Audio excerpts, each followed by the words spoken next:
The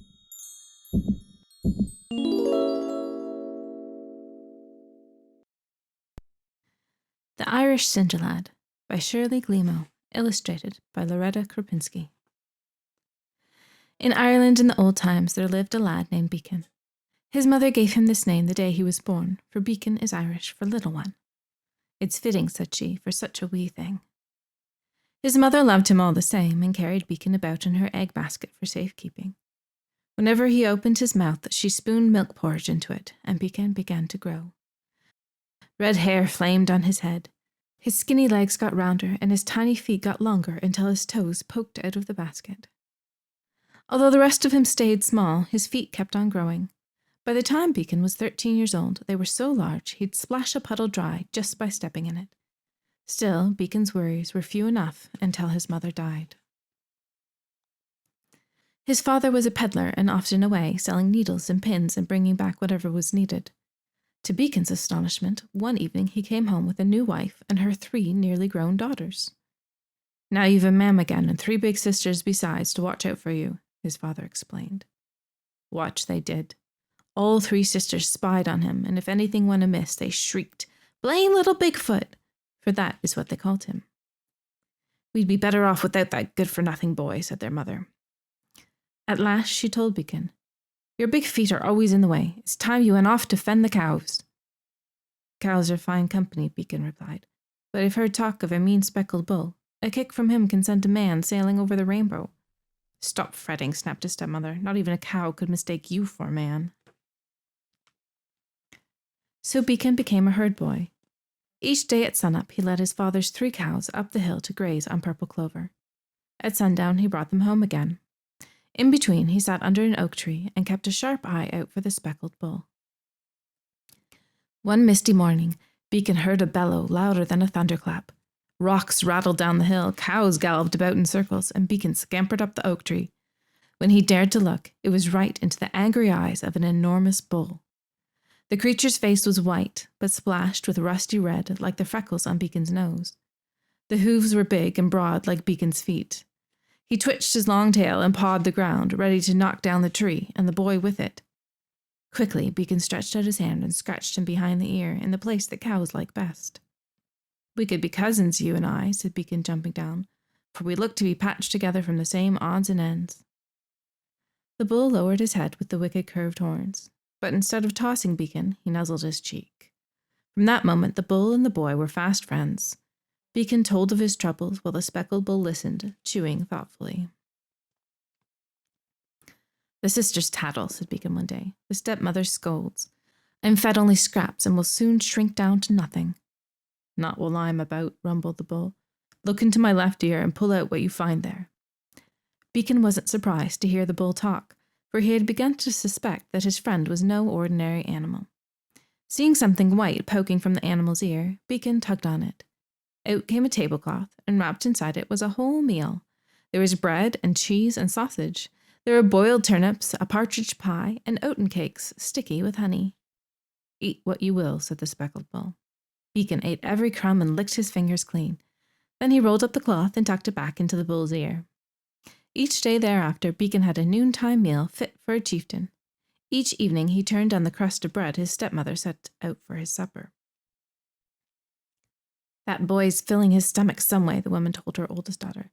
"Tomorrow, hie yourself up to the pasture and find out how." The girl did just that, hiding behind a bush to watch Becan while he watched the cows. At midday, the speckled bull arrived. She saw Becan pat him, put a hand to his ear, and pull out a feast. "The bull is feeding Becan," she whispered to her mother that night. "I saw it." "Then we shall butcher that old speckled bull," declared the mother. "He'll make a grand stew for us." Eyes closed, Becan nodded on the hearth. But his ears were open, and he heard every word that was said.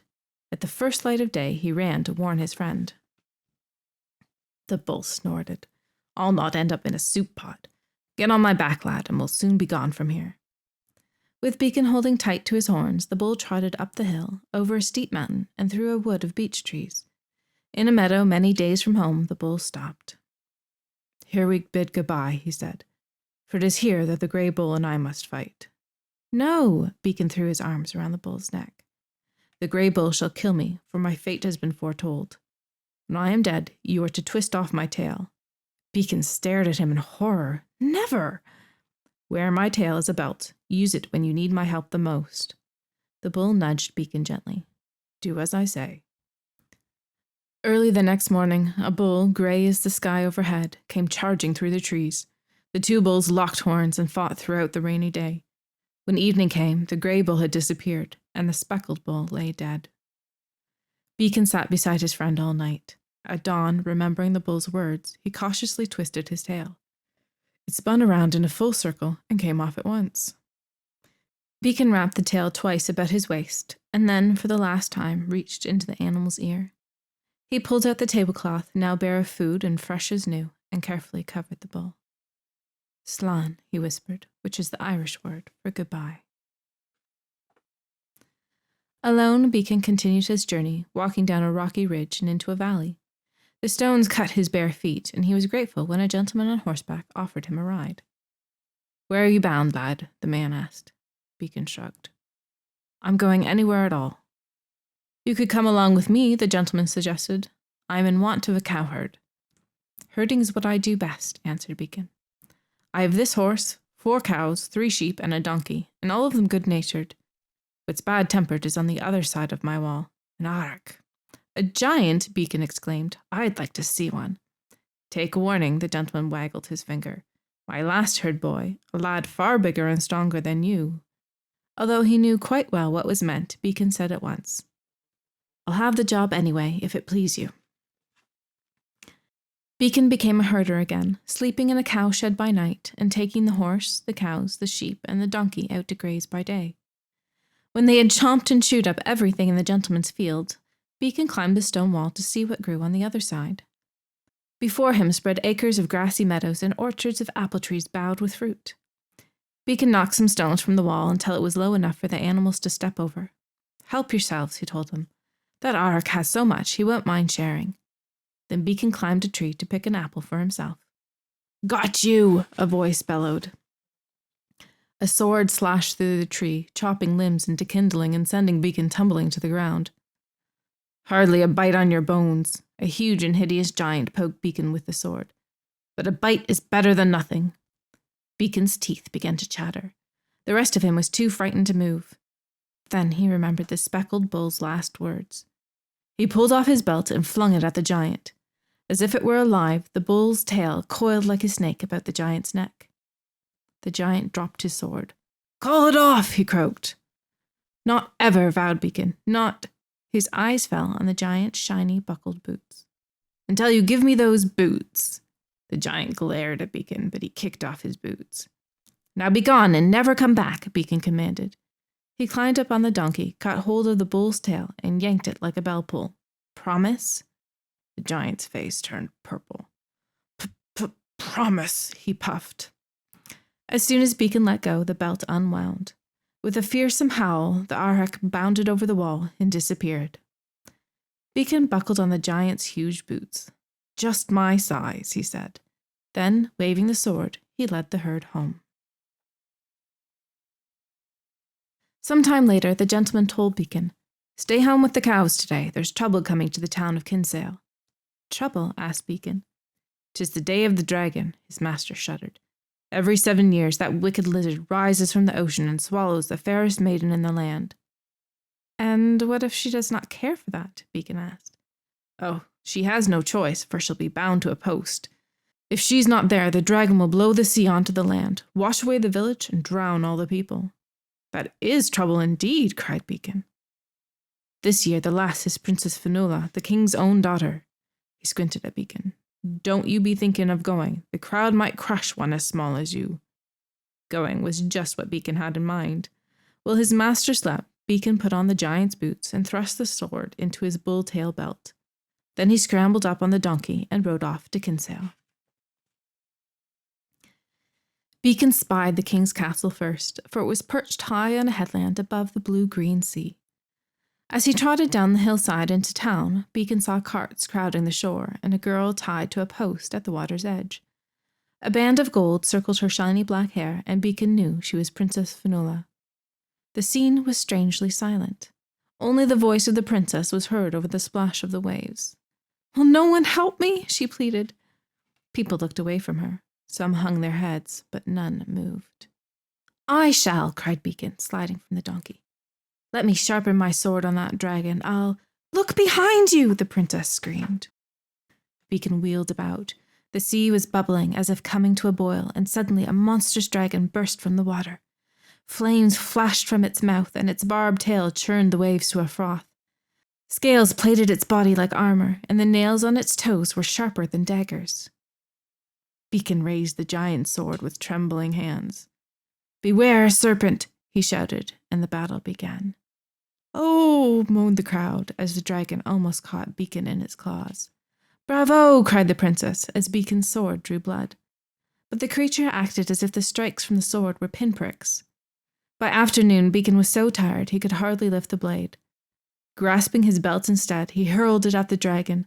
The bull's tail wrapped itself around the fiery jaws, tying them shut. The dragon snorted and heaved, but each move tightened the belt. Soon only two thin streams of smoke curled from its nostrils. With a sizzle, the monster sank beneath the waves, taking the tail of the speckled bull down with it. People cheered and rushed to Becan, almost crushing him just as his master had warned. Then he heard, "Little Bigfoot!" and saw his 3 stepsisters ready to pounce on him like 3 cats on a mouse. Becan jumped on his donkey. "Wait!" cried Princess Fionnuala. She reached for Becan and caught him by the boot. "I want to thank you." "You're welcome, to be sure." Kicking the donkey, Becan took off down the road as if the dragon still chased him, and the princess was left holding his boot. The next day, Becan took his herd to pasture, just as always. But now he had only 1 boot, and his bull-tail belt was gone forever, and the tip of the giant's sword was bent like a fishhook. Becan dug a hole and buried the sword under an apple tree. "That's the end of it all," he said. But it wasn't. Princess Fionnuala still had the other boot, and she was determined to find its owner. "I'll marry the one whose foot fits this boot, and none other," she insisted. "It was he, and he alone, who saved me from the dragon." The king sent a royal messenger to crisscross the country from sea to mountains, with orders to find the owner of the boot. Many wished to wed the pretty, dark-haired princess. Soldiers and sailors, fishermen and farmers, all tried on the shoe. Some stuffed the toe with sawdust, others used sheep's wool, and more than a few wore layer upon layer of thick knitted stockings.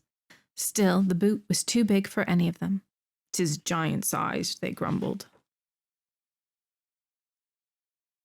A year passed before the messenger arrived at the gentleman's house.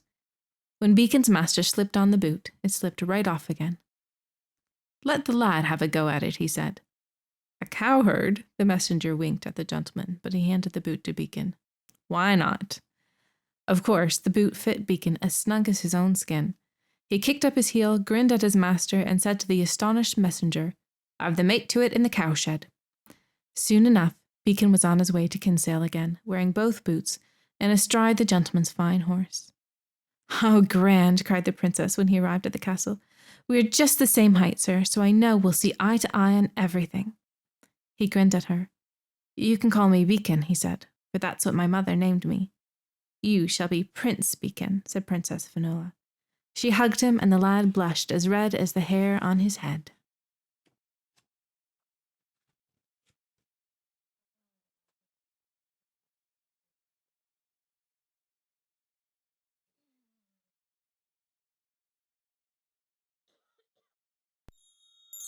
Thanks for watching, Hearts and Heroes. Like and subscribe for more read-aloud books that delight and inspire.